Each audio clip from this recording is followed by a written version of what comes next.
Avant d'entrer dans le vif du sujet, je tiens à préciser que cette vidéo repose sur l'incroyable travail de recherche réalisé par Horus the Kid de la chaîne Pain and Paper. C'est grâce à lui, ainsi qu'à ses compositions musicales, que ce contenu peut voir le jour aujourd'hui. Cette version française intègre cependant quelques précisions et ajouts pertinents, souvent issus des commentaires de la communauté sur la vidéo originale. Bienvenue à toutes et à tous pour cette première vidéo d'une longue série consacrée au lore de Degenesis. Aujourd'hui, nous allons attaquer une partie majeure du métaplot de l'univers. Pour ce faire, cette vidéo est découpée en 3 sections distinctes. La première partie ne contient que des spoilers légers. Ce sont des informations que n'importe quel joueur devrait être autorisé à connaître lorsqu'il aborde le sujet qui nous intéresse aujourd'hui. La deuxième partie, quant à elle, aborde des spoilers moyens et ne devrait s'adresser qu'aux initiés ou à ceux qui sont déjà censés être au courant de certains secrets. Enfin, dans la troisième et dernière partie, nous plongerons en eau profonde, directement sur le territoire des spoilers lourds. Nous allons y relier entre eux tous les indices disséminés à travers les différents livres de la gamme parus à ce jour. J'espère sincèrement que vous apprécierez cette vidéo.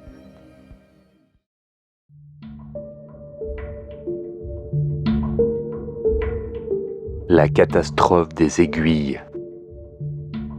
Tout commence en l'an 2563. C'est à cette époque que 16 fragments, l'élite absolue du culte des chroniqueurs, furent envoyés en mission par-delà la cicatrice géante que l'on nomme le châtiment de la faucheuse, en direction de la Borca orientale. Ce phénomène tectonique dévastateur prend sa source dans les terres glacées du nord de la Borca, pour ensuite déchirer les Alpes en un arc de cercle titanesque, plongeant vers le sud jusqu'à atteindre les côtes africaines et les abysses de la Méditerranée. Le long de cette faille, la terre est littéralement éventrée. Des plaques rocheuses de la taille de métropoles entières forment une balafre béante s'étendant sur plusieurs centaines de kilomètres. De cette périlleuse traversée, seuls 8 fragments en réchappèrent. Leur mission initiale était ambitieuse. Il s'agissait d'établir un réseau commercial et technologique comparable à celui qui fait la richesse de la Borca occidentale. Leur objectif prioritaire, sécuriser et ériger des structures de pylônes dissimulées dans les forêts de l'Est. Structures qu'ils nommèrent les Tours des Aiguilles. Ils devaient établir une liaison radio stable entre ces tours et le serveur de Justicienne. Et dans un premier temps, tout sembla fonctionner. Les fragments survivants construirent les tours et confirmèrent leur succès au serveur via les ondes. Mais c'est alors que la situation dérapa. Leurs actions s'écartèrent radicalement du protocole. Les fragments survivants s'entourèrent d'une véritable armée privée composée de mercenaires et de prostituées, avant de cesser purement et simplement de répondre aux injonctions du serveur. De retour à la maison, de notre côté du châtiment de la faucheuse, les informations concernant ces fragments renégats sont rares, pour ne pas dire inexistantes. Le serveur a verrouillé l'information. Toutes les données les concernant sont hautement confidentielles, invendables et impossibles à partager, même au sein de l'ordre. Cela dit, malgré la censure, 4 noms ont filtré et sont connus, même parmi les rangs les plus bas, ne serait-ce que par leur nom. On raconte que 2 d'entre eux, Chrome et Iridium, auraient fondé leur propre ville qu'ils auraient érigée autour des tours aiguilles. Véritable miracle d'architecture revêtue de verre et d'acier poli, communiquant entre elles par des jeux de miroirs complexes. Un autre, Prométhium, avait pour mission d'élargir les lignes radio près d'Osman, pour les transformer en stations relais. Mais selon la légende, il aurait détourné sa mission pour creuser un tunnel qui débouche à l'intérieur de la bibliothèque d'Osman. Cobalt est le seul autre fragment dont le nom a franchi les murs du silence et est connu par tout le monde en dehors des hauts rangs du culte. Un occulteur prétend l'avoir aperçu rôdant près de Praha, marchant à la tête d'une horde de sauvages primitifs.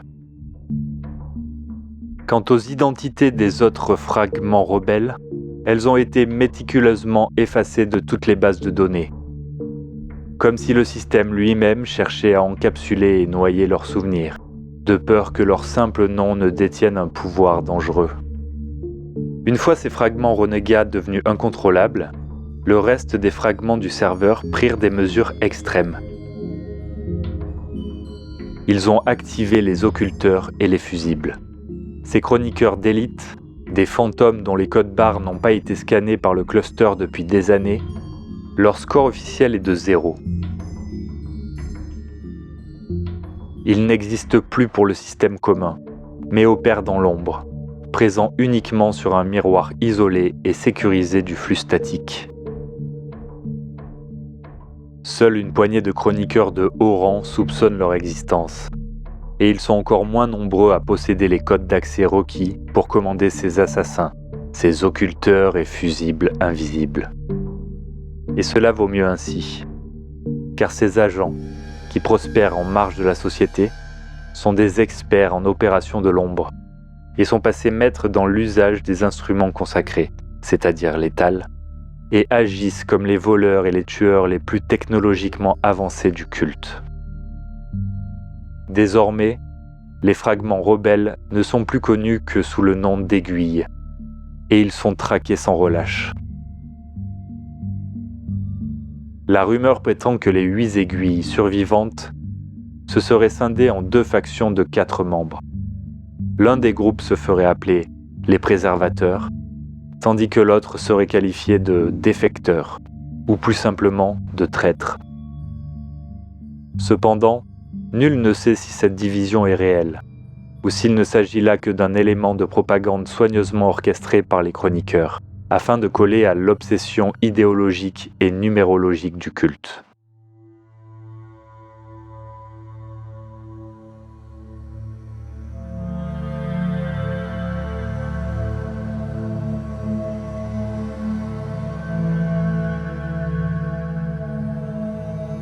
En Borca orientale, un clan impose sa loi d'acier, les Storski. Au fil du temps, ils ont tissé une toile complexe et tentaculaire de voies ferrées à travers les terres sauvages, un réseau qu'ils parcourent inlassablement à bord de leurs locomotives. Ces machines ne sont pas de simples moyens de transport. On les surnomme les serpents de fer. Ce sont de véritables forteresses roulantes aux fenêtres aveuglées par d'épais volets d'acier et aux wagons hérissés de créneaux, eux-mêmes renforcés par de lourdes chaînes. Certaines de ces bêtes de métal sont même équipées d'artillerie lourde, comme des catapultes projetant du charbon ardent ou des canons lance-vapeur dévastateurs. Vivant dans l'ombre colossale des tours des aiguilles, les Storski ont fini par sceller un pacte pragmatique avec les fragments dissidents des chroniqueurs, qui règnent désormais sur ces structures. La clé de voûte de cette alliance impie est le train amiral du clan, baptisé le Carbone. Long de plus de 500 mètres, circule en permanence entre les tours de chrome et d'iridium. Plus qu'un train, c'est une véritable ville roulante, constituée de wagons extra larges empilés sur plusieurs étages. On y trouve tout le nécessaire pour une société autarcique. Des bordels, des usines et même un casino. Cette coopération avec les aiguilles a apporté aux Storski les bienfaits oubliés de l'électricité. Désormais, les cours de la nourriture, des munitions et des esclaves, tout comme les chants mélancoliques des ingénieurs, résonnent à travers les interphones des wagons. Grâce à ce pacte, Chrome et Iridium ne sont plus contraints de communiquer uniquement via des jeux de miroirs archaïques. Ils rémunèrent les Storski en esclaves et en armement de pointe pour une tâche bien précise: entretenir les voies ferrées qui relient physiquement les 2 tours. Les Storski doivent remplacer régulièrement les connecteurs des rails, transformant la voie ferrée elle-même en une antenne géante capable de porter une onde modulée pour transmettre des messages complexes. Cependant, un autre passage des archives, mentionnant la catastrophe de la tour des aiguilles, nous entraîne bien plus loin dans la compréhension de cette vaste machination. Les aiguilles traquent sans relâche un artefact légendaire nommé la volonté de Gehamet. Cet objet serait fragmenté en 3 pièces distinctes. Un disque, une étoile et une lance. Le chroniqueur Ampère, qui a analysé les données de la catastrophe, redoute par-dessus tout que la volonté n'ait le pouvoir de localiser le mythique dernier serveur. Il est suspecté que ce serveur, dissimulé sur la Lune, renfermerait l'intégralité du savoir perdu de l'humanité pré-Echatone. Si les aiguilles parvenaient à s'emparer de l'artefact complet, ces chroniqueurs renégats auraient alors les moyens d'établir une connexion directe avec le dernier serveur. Ils pourraient ainsi réactiver le flux, en utilisant les tours des aiguilles comme relais de transmission. Or, que des renégats raniment le réseau global sans la supervision du serveur, cela mènerait inévitablement à une catastrophe sans précédent.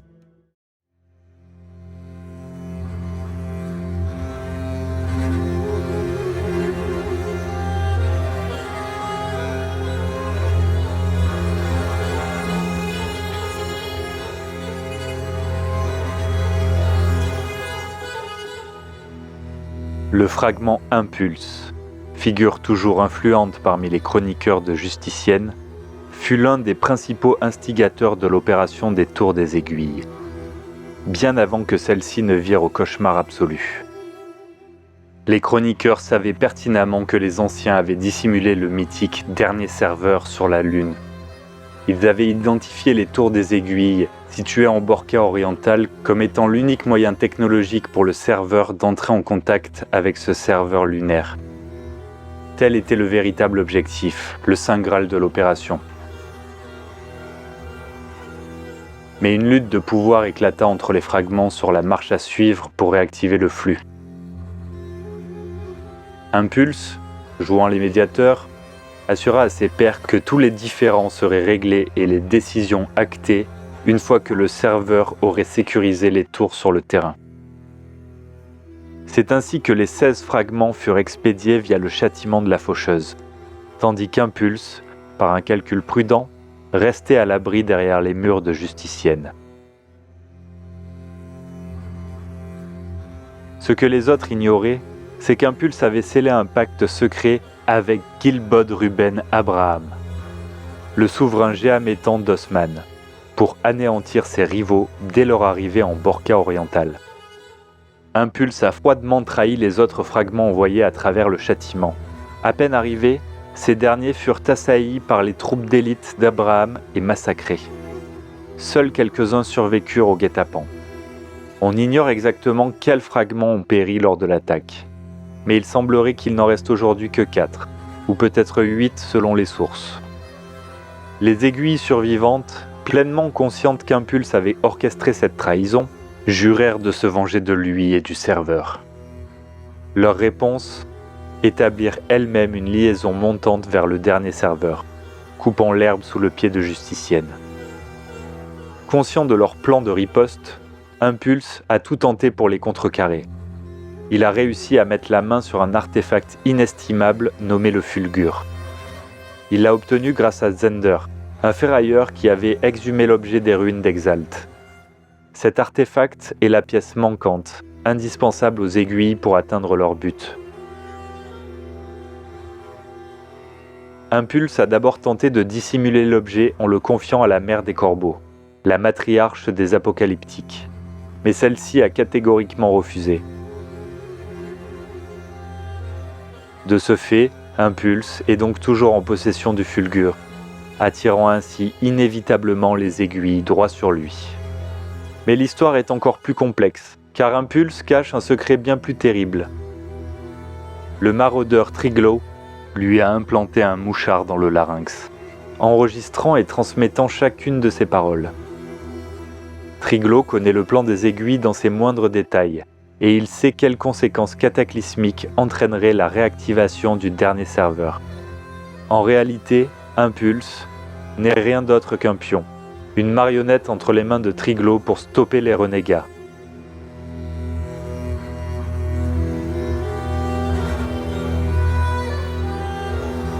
Car les aiguilles ne cherchent pas uniquement à établir une liaison avec le dernier serveur.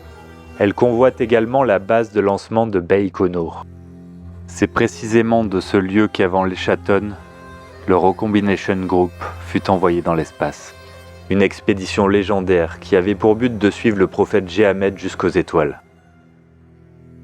Pour que les aiguilles puissent atteindre cet objectif et marcher dans leurs pas, 3 artefacts majeurs leur sont indispensables. Le premier est le tricyclion. Il s'agit d'un disque solaire, une relique technologique des anciens vénérée par les blafards. Ce disque spécifique servira de clé d'accès maître au système de la base de Baïkonour. Le second, le fameux Fulgur, est un réacteur atomique de poche. Il est destiné à suralimenter le train amiral d'Estrovski, le Carbone, pour lui donner la puissance nécessaire afin de traverser le mur de spore qui bloque l'accès physique à Baïkonour. Enfin, il leur faut la volonté de Jéhamet, un document sacré contenant entre autres une carte stellaire censée indiquer l'emplacement exact où s'est réfugié le prophète. Le plan des aiguilles touche désormais à sa fin. Le tricyclion est entre leurs mains, dérobé aux pièces de Wrocław, ce prophète dormeur qui s'est hissé au pouvoir en pollen. Le train amiral des Storsky, le Carbone, est entièrement équipé et paré au départ. Sur l'ordre de leurs 8 maîtres, les Storsky ont consacré les 20 dernières années de leur existence à construire ce monstre d'acier et à réparer les voies ferrées qui traversent les denses forêts de la Borka orientale. Le long de ces voies, les 4 tours des aiguilles se dressent fièrement vers le ciel. Les tours de chrome, d'iridium, de bismuth et de prométhium n'attendent plus que d'être alimentées pour remplir leur fonction de relais vers le dernier serveur. Il ne manque plus qu'une seule chose, l'énergie colossale que le Carbone générera lors de son ultime voyage. C'est ici que les intrigues se croisent. L'aiguille nommée Corium s'est infiltrée dans Justicienne, en quête du Fulgur. Son périple constitue l'une des trames principales des livres de Justicienne.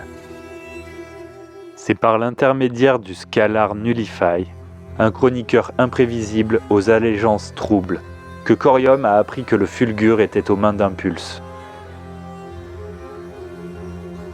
Assisté par Membrane, un chroniqueur renégat, il a tenté de s'emparer du dispositif. Pour y parvenir, Corium a forgé une alliance avec la démagogue Vesna, qui commande une horde de blafards tapis dans les entrailles de Justicienne. Mais il est crucial de comprendre le double jeu qui s'opère ici. Les véritables intentions du Scalar Nullify ont finalement été percées à jour. Le Scalar n'utilise les aiguilles que comme un moyen pour parvenir à ses fins. Son véritable objectif est de vaincre le maraudeur Triglav à son propre jeu. Pour ce faire, Nullify avait besoin que Corium élimine Impulse. Non pas pour aider les aiguilles, mais pour se débarrasser de l'esclave de Triglav et ainsi aveugler le maraudeur. Nul ne saurait prédire si Corium parviendra à s'emparer du Fulgur. Toutefois, une certitude demeure. Une myriade d'autres factions et d'acteurs de l'ombre orchestrent leurs propres machinations pour stopper les aiguilles. Ceci s'ajoute au plan d'Impulse et du serveur, qui ont d'ores et déjà préparé les frappes préventives pour détruire le Carbone. À la poursuite du tricyclion, Ruka, un hiérophante blafard, s'est infiltré à bord du Carbone. Dissimulé au cœur de ce train gigantesque, il profite des haltes de ravitaillement pour transmettre par radio la structure et la configuration des wagons à son démagogue Nakit. Le Piast, lui aussi, surveille les machinations des aiguilles. Depuis sa tanière de Wrocław, il déploie toutes les ruses imaginables pour empêcher le Carbone de traverser son domaine.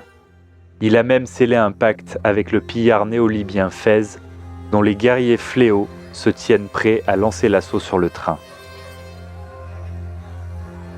Enfin, il existe également un plan secret visant à faire exploser la tour Iridium, actuellement protégée par la nuée apocalyptique des plumes fantômes. On a promis à leur Corneille qu'elle ferait partie du voyage vers Baïkonour. C'est là-bas qu'elle attend la révélation de sa propre prophétie, telle que l'avait prédit le tarot. Malgré toutes ces révélations, de nombreuses zones d'ombre persistent. Par exemple, qui sont exactement les aiguilles restantes? Nous avons identifié chrome, iridium, prométhium, cobalt, corium et éjecte. Ce dernier n'étant mentionné qu'une seule fois, au détour d'un court paragraphe dans la section réservée aux chroniqueurs. À ce propos, une théorie particulièrement intéressante suggère que éjecte et chrome ne seraient en réalité qu'une seule et même personne. Si corium est bien vivant et caché à Justicienne, qu'est-il advenu des autres? Bismuth est-il une aiguille à part entière, ou s'agit-il simplement du nom de la tour? Et si bismuth est effectivement une aiguille, qui est alors la 8e et dernière d'entre elles? Et qu'en est-il du Scalar Nullify? A-t-il réellement réussi à manipuler tout le monde pour vaincre Triglav, ou a-t-il ouvert une boîte de Pandore? Puisque cette série est une traduction fidèle des archives de Pen and Paper, le programme est déjà écrit et les prochaines vidéos sont planifiées. La route est tracée. Cependant, une alerte critique doit être lancée. Le site officiel dgenesis.com émet ses derniers signaux. Sa fermeture définitive est imminente. Je vous invite à vous y rendre sans délai pour consulter la source avant qu'elle ne se tarisse. Mais n'ayez crainte. Tel un protocole de sauvegarde d'urgence initié depuis les cryptes de Praha, une opération de récupération des données est en cours. Sur le Discord francophone, qui est extrêmement actif, la résistance s'organise. C'est le légendaire Katsu, véritable archiviste de notre serveur, qui orchestre cette préservation mémétique. Grâce à lui et aux autres membres, la mémoire de dgenesis survivra au silence. Je ne saurais trop vous recommander de rejoindre ce serveur pour participer à l'effort collectif. Sur ce, je vous souhaite une excellente journée.